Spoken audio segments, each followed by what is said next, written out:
Bonjour à tous et bienvenue dans Instructif Protocol. Pour cette première vidéo, nous allons aborder les bases du fonctionnement du réseau à travers l'envoi d'un mail.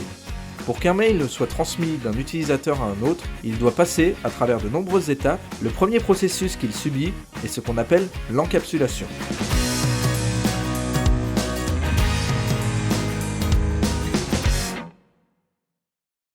Quand Monsieur X veut envoyer un mail à Monsieur Y, le logiciel de messagerie ou l'ordinateur ajoute une information supplémentaire au mail. On appelle cette partie un en-tête.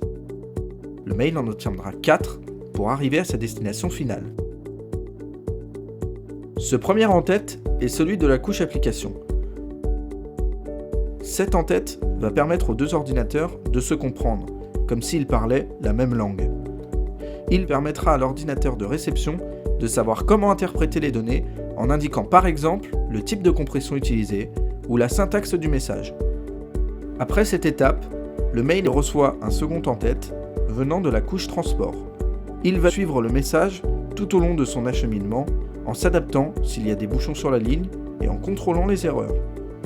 Le message peut être découpé en plusieurs morceaux de taille plus petite pour respecter les normes de certains réseaux. Le troisième en-tête est celui de la couche réseau. Il indique le chemin jusqu'au prochain routeur. Sur Internet comme dans la vie, on utilise des adresses. Sur Internet, c'est une adresse IP, comme Internet Protocol. Elle identifie les ordinateurs et les routeurs. Le quatrième et dernier en-tête est celui de la couche appelée liaison.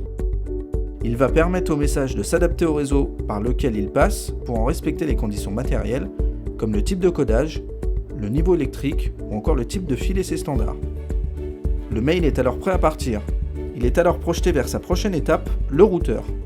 Ce dernier joue le rôle d'intermédiaire en calculant le chemin optimal vers le prochain routeur jusqu'à arriver à la box du destinataire. Une fois arrivé à la box, elle lit la destination du message et envoie alors le message à l'ordinateur de Monsieur Y.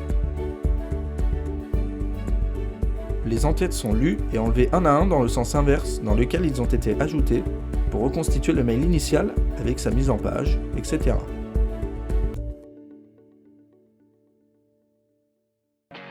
Des points vous semblent encore obscurs?